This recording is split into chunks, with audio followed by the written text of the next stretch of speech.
Rick and Ilsa, a perfect moment captured in time from one of the greatest films ever made. Hello, I'm Lauren Bacall. Now, you must realize I'm biased when it comes to speaking of Casablanca, but I truly believe, with Bogey and Bergman leading the troupe of extraordinary players, a cinema masterpiece was created and movie magic made. The lure of Casablanca lies in its romance, intrigue, and mystery. But those are common ingredients for many movies. I think what makes Casablanca a landmark film and a touchstone for so many is largely because of its romance. Casablanca premiered in 1942, a time when the world was embroiled in the Second World War.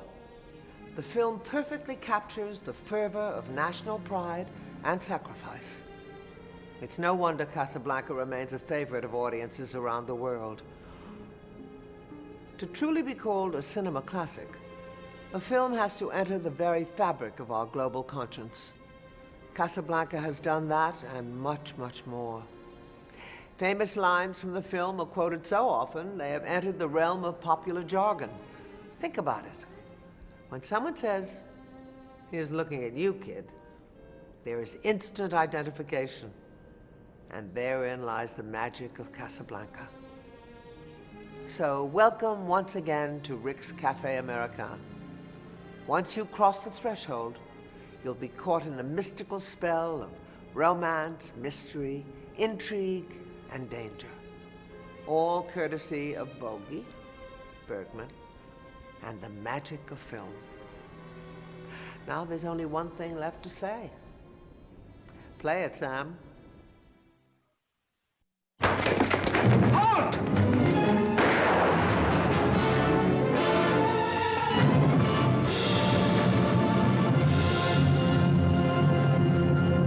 Casablanca. There is no escape. Against this fascinating background is woven the story of an imperishable love and the enthralling saga of 6 desperate people, each in Casablanca to keep an appointment with destiny. I was willing to shoot Captain Reno, and I'm willing to shoot you. All right, Major, you asked for it. At the time of its release, Casablanca won Oscars for Best Picture, Best Director, and Best Screenplay. Just desserts for a classic film that continues to enthrall audiences and win awards to this day. You knew how much I loved you. Recently, the American Film Institute named Casablanca #2 of the top 100 American films. An enduring classic, but who knew? At the time of its release, it was just another movie from a Hollywood dream factory. By now, we've all heard of Rick's Cafe. But just what is the allure that has kept us coming back time and time again? Is it the spirit of wartime patriotism? The intrigue and danger of the mysterious desert locale? Or is it the desperation of star-crossed lovers trapped in Casablanca?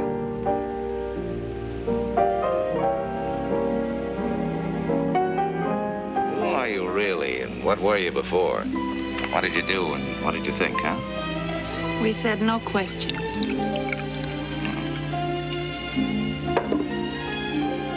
Here's looking at you, kid. Perhaps it's just the themes of lost love and redemption that people respond to. It's a strange mix within that movie of personalities and story and music that seem to come together unexpectedly. Casablanca has a great story, marvelous characters, interesting melodrama. The thing moves like gangbusters. The backdrop still works, even though it's dated, but it goes beyond that. It transcends the period. It seems incredible now, but every major studio made a picture a week, 50 pictures a year. When we were shooting Casablanca, it was just one of the 50. Hollywood, 1942. The studio system was at its peak. Samuel Goldwyn, David O. Selznick, Louis B. Mayer. These were the titans behind Hollywood's golden era and the greatest movies ever made. Over at Warner Brothers, studio chief Jack Warner certainly earned his place among these legendary movie moguls. and as his right-hand man, executive in charge of production, Hal B. Wallace. Jack Warner made a lot of the financial decisions, of course, but Hal Wallace was the one that was running the studio. Wallace okayed every script, every makeup, every dress, every suit.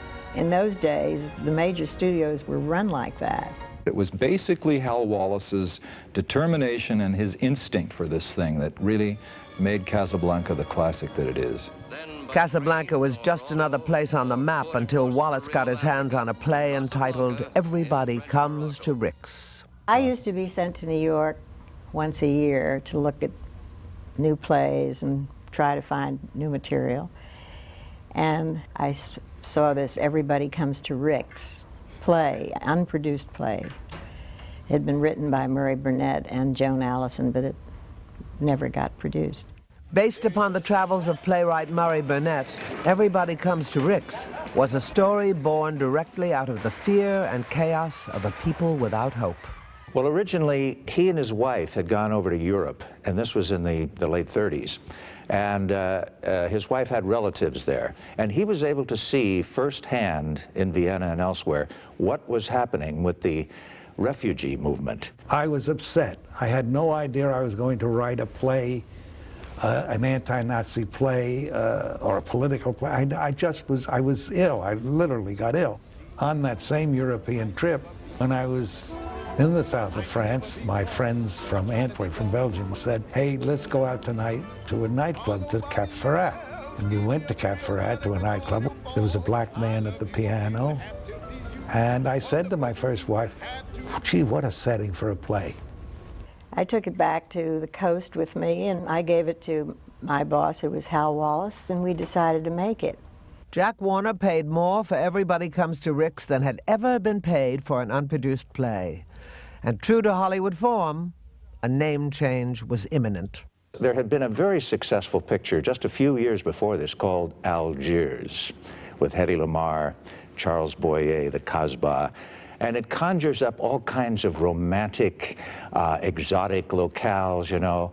So it occurred to Hal Wallace and others that perhaps the title would be much more potent if they called it Casablanca. Casablanca was invaded at the time the picture came out, and so that was a great title, Casablanca. People knew about Casablanca.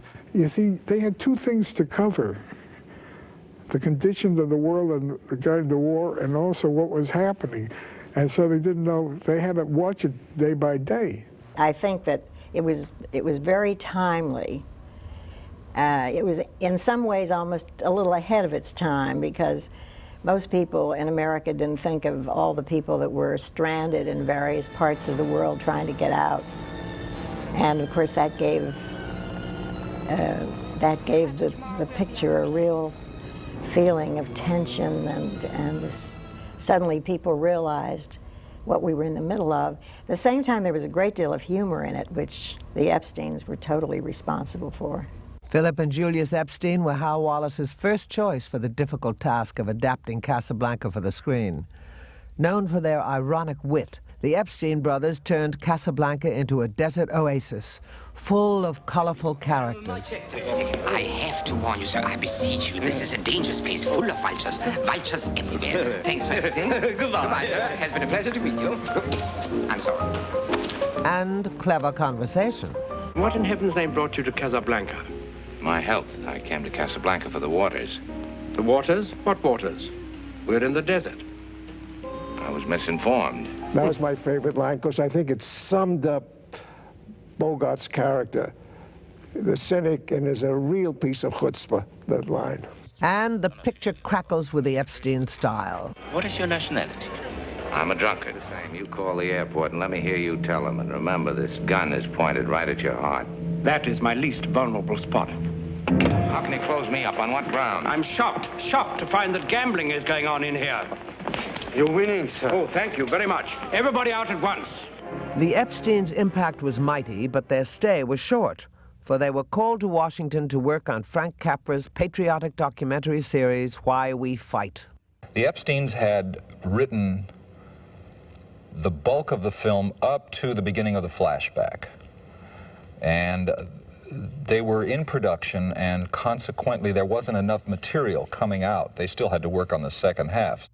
To tackle that second half, Hal Wallis brought in screenwriter Howard Koch, who had just finished The Letter with Bette Davis at Warner Brothers. Koch added a new and very necessary dimension to the film. I always looked upon Casablanca a little mystically, that it had its own reason for being. It was a picture the audiences needed, the American, well, the world audiences actually. What it said was that there were values that were worth making sacrifices for. And it said it in a very entertaining way. But that was basically what it said. If Casablanca had ended, in my opinion, with Bogart going off with Bergman, the romantic ending, this wouldn't have happened. There wouldn't be any legend today. It's Koch's contribution that makes Rick the sort of very mysterious, liberal sort of man that he is. A bitter man, but always on the side of the right side. Louis, whatever gave you the impression that I might be interested in helping Laszlo escape? Because, my dear Ricky, I suspect that under that cynical shell, you're at heart a sentimentalist. In 1935, you ran guns to Ethiopia. In 1936, you fought in Spain on the loyalist side. And got well paid for it on both occasions. The winning side would have paid you much better. There was a gentleman on the lot by the name of Casey Robinson, also under contract to Warner Brothers, who had done some of the big Bette Davis pictures, among many other things. And he was given the material to read, a kind of a synthesis of what the Epsteins were doing and what Howard Koch was doing. And he thought the comedy was great, he thought the melodrama was terrific, but he said, indeed, the romantic aspect, the love story, is weak. So they put him on the picture, and he gave his attention to the romantic scenes, to the flashback, adding more scenes with Rick and Ilsa. The flashback sequence in Casablanca when they go to Paris, the entire thing is done almost entirely with music. And it's Steiner, of course, that wrote the music. He knew how to, he was a master at orchestration. He was a master at taking popular songs of the time and making them sound like they were written specifically for what he was doing. Max Steiner was Hal Wallis's favorite composer. Indeed, he was everybody's favorite composer at Warner Brothers. His stunning score dominates the Paris flashback and sets the mood for one of the screen's greatest romances. He was always on the cutting edge with all of his scores. And he had a great facility for working a tune into a picture. The way he worked in as time goes by, you hear fragments of it here and there, and it's really masterful what he did.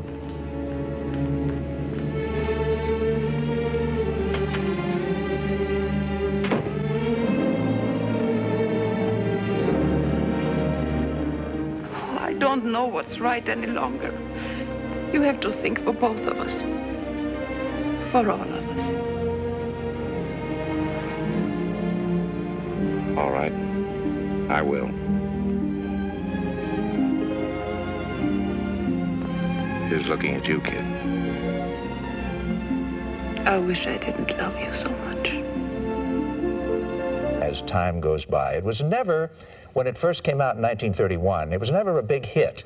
It did all right, but it wasn't a big hit.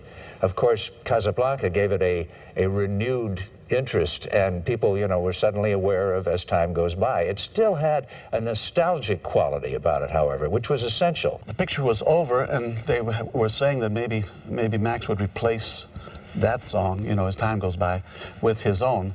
But as it turned out, it was tied into the film so tightly that they would have had to have got Ingrid Bergman back. In the meantime, she had cut her hair, and so it just didn't work. And so finally, it ended up with As Time Goes By as the song. Play it, Sam. Play As Time Goes By. Played it for her, you play it for me. Well, I don't think I can remember. If she can stand it, I can. Play it. You must remember this, a kiss is just a kiss, a sigh is just a sigh.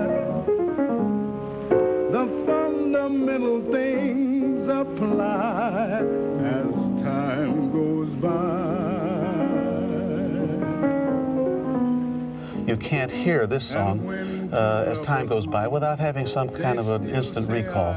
And I think that's what, to get all the elements together to create that powerful image, that's what a song takes, needs to become a standard. As time goes by. Paris, a place for living and loving. Suddenly, lives shattered and lovers torn apart. Everyone can identify with Rick and Ilsa's ill-fated love affair. And it's hard to think of Casablanca without the unforgettable performances of Humphrey Bogart, Ingrid Bergman, and Paul Henreid. But as the screenplay was being adapted, Warner Brothers announced the stars of the picture: Dennis Morgan, Ann Sheridan, and Ronald Reagan. I've read stories and I've heard talk that Ronald Reagan was considered for lead, that George Raft turned her down. We didn't know any of that while we were working on it. And all I can say is we were very, very lucky not to get Reagan, and Raft turned her down. And Bogey set the standard for the sensitive yet hard-nosed hero. Of all the gin joints in all the towns in all the world, she walks into mine.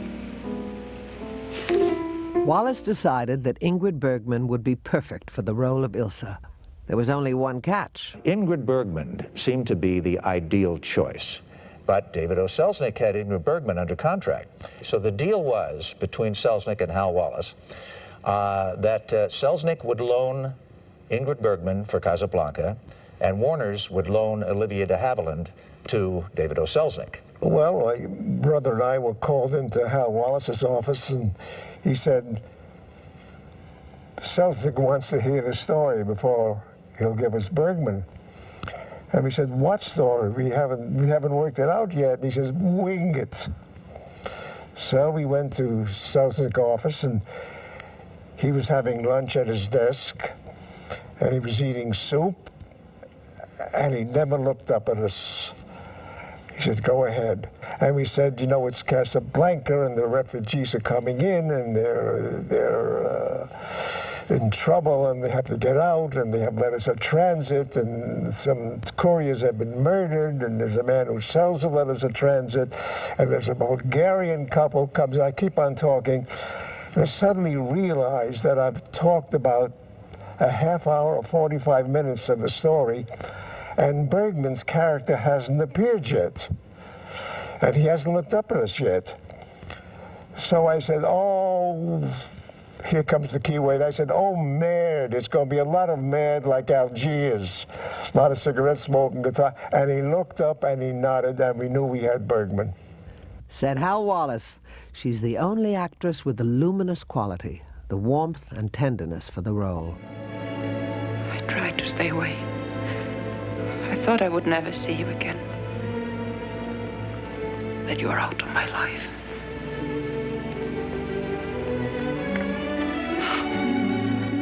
I can't possibly give you an objective opinion because it's impossible to see a movie with your mother in it and be objective. I have to be subjective. And of course, I think she looks ravishing in every scene. There were a tremendous number of Bergman fans and Bogart fans. So, you know, people used to go to see stars in those days, not so much the picture. They would go for the star. Bogart and Bergman, and the rest is cinematic history. He's looking at you, kid.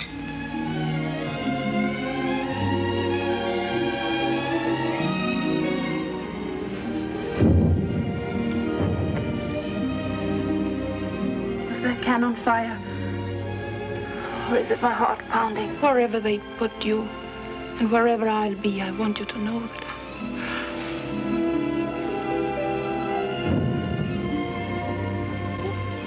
Kiss me. Kiss me as if it were the last time. The chemistry between Bogart and Bergman, I think, was apparent from the very beginning of shooting. There are times when actors and actresses just click, even though they have very little in common with each other. I don't think there was a relationship with Humphrey Bogart off the set. I think that's acting. They were acting. Ilsa, in love with one man and devoted to the cause of another. resistance leader Victor Laszlo, portrayed by the dashing Paul Henreid. I love you very much, Ilsa. Your secret will be safe with me. Paul Henreid was now doing Now Voyager, the Betty Davis picture at Warner Brothers, and they were looking at the dailies saying, this guy's terrific, he's marvelous, he'd be ideal for Laszlo. But he was under contract to RKO Radio Pictures. He'd been loaned out for Now Voyager. So what happened is they convinced Paul Henreid to take third billing, but co-starring billing. The stars were supported by a superlative backdrop, a stellar roll call of Hollywood's finest actors. Who can forget Sidney Greenstreet as the unscrupulous Ferrari? It would take a miracle to get you out of Casablanca, and the Germans have outlawed miracles. Peter Lorre as the scheming Ugarte. Rick, hide me. Do something. You must help me, Rick. Do something. Come on. Rick! Conrad Veidt as the villainous Strasser. My dear mademoiselle, perhaps you have already observed that in Casablanca, human life is cheap. Dooley Wilson as Rick's trusted friend. How much trouble? So much trouble. Well, now, don't you frown. Just knuckle down and knock on wood. And the unflappable Claude Rains. I've often speculated on why you don't return to America. Did you abscond with the church funds? Did you run off with the senator's wife? I like to think that you killed a man. It's the romantic in me. This is a very exciting set because you had all types of actors, all types of uniforms. You had French sailors, French soldiers. You had America. It was a fantastic set to be working on. Orchestrating the activity on the set was director Michael Curtiz. The king of Warner Brothers action pictures, Curtiz was the man behind such blockbusters as Captain Blood and The Adventures of Robin Hood. Welcome to Sherwood, my lady. Mike Curtiz was the busiest man on the set. He was running all over the place like he was being chased by someone. But if you didn't work right, he would let you know. But if you weren't right, he had a habit of saying, good, good, good, good. He was always talking to himself. But he was very good, and he knew his business. He came over from Europe because Warner's wanted somebody like Lubitsch, and he came in here with an accent, only his accent was so thick nobody knew what the hell he's talking about. I liked Mike. I had great respect for him. And although I don't think he was one of the world's great directors to work with artists, he was technically as proficient a director as ever I've worked with. Curtiz's use of shadow, camera movement, and his knack for rapid pacing all combined to give Casablanca the look that has become its trademark. Curtiz also proved himself to be adept at some classic Hollywood trickery. That whole airport took place on a stage. We had a cutout plane, but the plane was in perspective. Mike said, I'd like to have some mechanics working around the plane so it isn't just sitting there. And that's when we came to the conclusion that if you had a normal-sized individual by the plane, it would look ridiculous. So we ended up finding some midgets to portray the mechanics as though that the whole thing was in perspective. When I walked in there and looked out there and looked out through the hangar doors out to the field that they had and saw an airplane and people walking around, and the airplane was a cutout, and the people were midgets, I said, I've seen everything. I've seen everything. It was fantastic. Michael Curtiz was a dynamic filmmaker, a commanding presence who also had a colorful way of speaking. Now, I'd been told that this picture was to be done of all the dialogue live, nothing to be post-synced, put in later. It had to be done on the set, clean, and perfect. And we got through about 4 lines, and one of those big arcs started going, wah, wah, wah. And one came yelling and screaming at me. When he got mad, he had a bald head, and his veins stuck out in his head, and his eyes popped out, and he came right up to my face yelling, "God damn you, sir! God damn you, you idiot! You fool! You ruined my picture, my beautiful actress with the greatest scene in the picture, and you stopped the scene! You are dumb, dumb, dumb, dumb!" And then I tried to say, "Well, Mike, they told me," and he says, "Shut up! To hell with you! To hell with you!" And I thought, well, This is it. So I ran back at him, to hell with you, to hell with you, to hell with you, and to hell with you, sir. And the set died. You could hear a pin drop. There was absolute chaos as to the approach they were going to take and whether or not this was going to work, and there were constant revisions of the script right on the set. The writers never knew what happened to these characters. Every day there was a different kind of, ending to the story. She was very uncomfortable. My mother felt very uncomfortable, she said, making the movie because she was so insecure with the filmmakers who didn't seem to know what they had in mind. In addition to routine changes, the script was revised to meet the demands of censor Joseph Breen. To accommodate the Breen office, overt sexuality contained within the play was cleverly transformed into subtle innuendo. Could I speak to you for just a moment, please? How'd you get in here? You're underage. I came with Captain Reno. I should have known. My husband is with me, too. He is? Well, Captain Reno's getting broad-minded. Sit down. The Breen office at the time said, make sure that there's no suggestion in the audience's mind that they went to bed together. And we said, fine, because we knew that the audience would make up their own mind and each would have their bed scene in their own imagination, which was much better than actually showing it, I think. You knew how much I loved you. How much I still love you.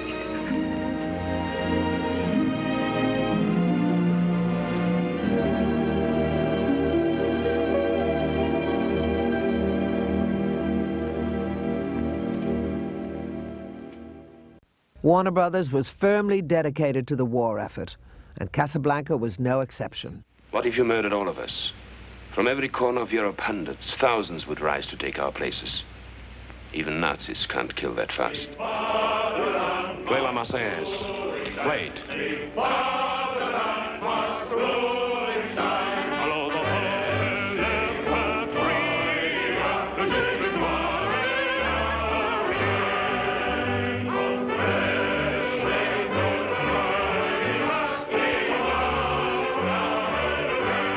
I cried when I wrote it.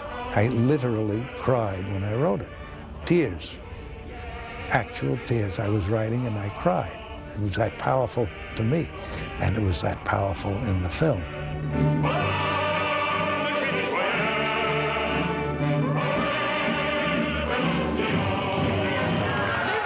Well, by now, the Epsteins have come back from Washington, and they're working on the script again, and they're trying to determine what to do about the ending. It's still a story without an ending. New pages were being delivered to the set daily, but still the ultimate outcome of the story remained unknown. They couldn't figure out whether Ilsa stayed with her husband or went off with the Humphrey Bogart character, went off with Rick. They could never make up their minds during the making of the film who the main character should end up with. She said, I said to the Epstein brothers, who do I go off with at the end, Henry or Bogart? And we said, as soon as we know, we'll let you know. And in a moment of mutual inspiration, the means to the end finally came to them. Phil, my brother, and I were driving to the studio on Sunset Boulevard, and just below Beverly Glen, we turned to each other and said simultaneously, round up the usual suspects. If you're going to round up the usual suspects, what for? A murder. Get away from that phone. I would advise you not to interfere. I was willing to shoot Captain Reno, and I'm willing to shoot you. Who does the audience want to see murdered? Major Strasser. Put that phone down. Get me the radio tower. Put it down. Who do they want to see kill Major Strasser? Humphrey Bogart. And who do they want to see round out the whole thing? Claude Rains with the line, round up the usual suspects. Major Strasser has been shot. We were walking from the commissary one day, and we hear voices hailing us, and we turn, and there's Michael Curtiz, the director, and Hal Wallace running towards us, and their faces are white. He said, your ending does not work. And we said, what do you mean it doesn't work? He said, come on to the projection room and we'll show you. Bogart shoots Strasser, he falls to the floor.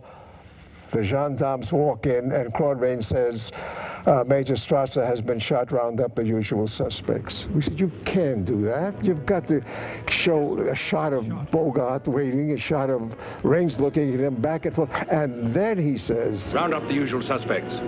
And it worked. And then we knew it had an end, but we never could understand why such experienced people hadn't seen it. I think it's because they were so nervous about the picture. Now that an end to the film had been discovered, the only way to resolve Casablanca's love affair became clear. If that plane leaves the ground and you're not with him, you'll regret it. Maybe not today, maybe not tomorrow, but soon and for the rest of your life. But what about us? We'll always have Paris. We didn't have, we lost it until you came to Casablanca. We got it back last night. When I said I would never leave you. And you never will. But I've got a job to do too. Where I'm going, you can't follow. What I've got to do, you can't be any part of. Ilsa, I'm no good at being noble, but it doesn't take much to see that the problems of three little people don't amount to a hill of beans in this crazy world. Someday you'll understand that. Now. He's looking at you, kid.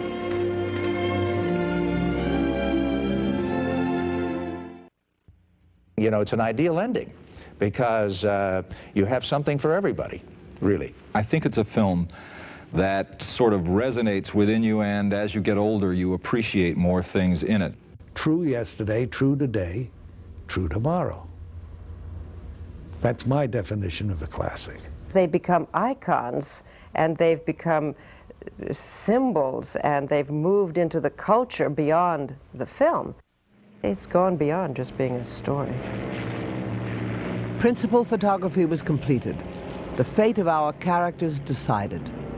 Yet Hal Wallace was still not satisfied. It might be a good idea for you to disappear from Casablanca for a while. A month later, Bogart was brought back to dub in the memorable last line, said to have been written by Wallace himself. It doesn't make any difference about our bet. You still owe me 10,000 francs. And that 10,000 francs should pay our expenses. Our expenses? Mm-hmm. Louis, I think this is the beginning of a beautiful friendship. And through the years, this beautiful friendship between Casablanca and the public has been woven into the fabric of our culture. Dr. Fouché thinks he was poisoned. The success of Casablanca is readily apparent with a number of imitations that rapidly emerged. Intolerable. In 1946, the Marx Brothers released A Night in Casablanca. Attention, attention. Murder at the Hotel Casablanca. The manager Rolazotti is found dead. Round up all likely suspects.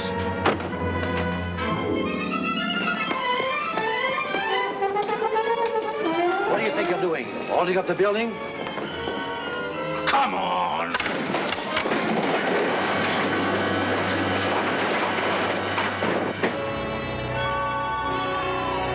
Warner Brothers certainly had good intentions with a 1956 television series based on Casablanca.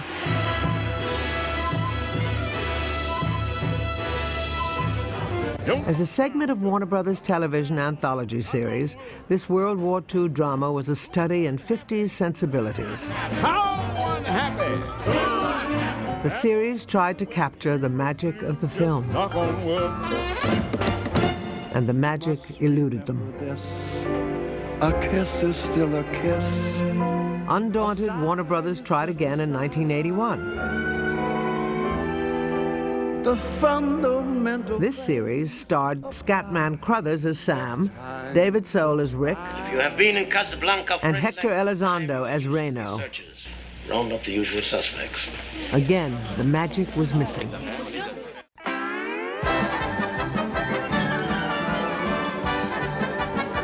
However, there was one tribute to Casablanca that was spectacular.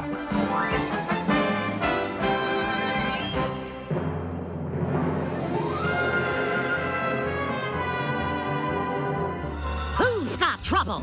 We've got trouble. How much trouble? Too much trouble. Well, don't you frown, just knuckle down and knock on wood. With Daffy Duck as Sam, Tweety Bird as Ugarte, and the very debonair Bugs Bunny as Rick. What's up, Doc?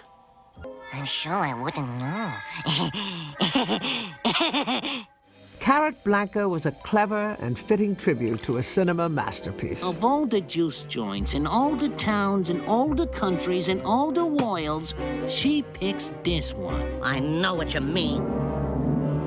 Casablanca has been called a perfect film, capturing the spirit of romance, patriotism, intrigue, and idealism with artistic integrity and honesty that is rarely found in film. I tend to agree. Generations to come will embrace the story of Rick's Café Americain, and as time goes by, the lure of Casablanca and Bogey and Bergman will continue to cast its spell. This truly is cinema magic.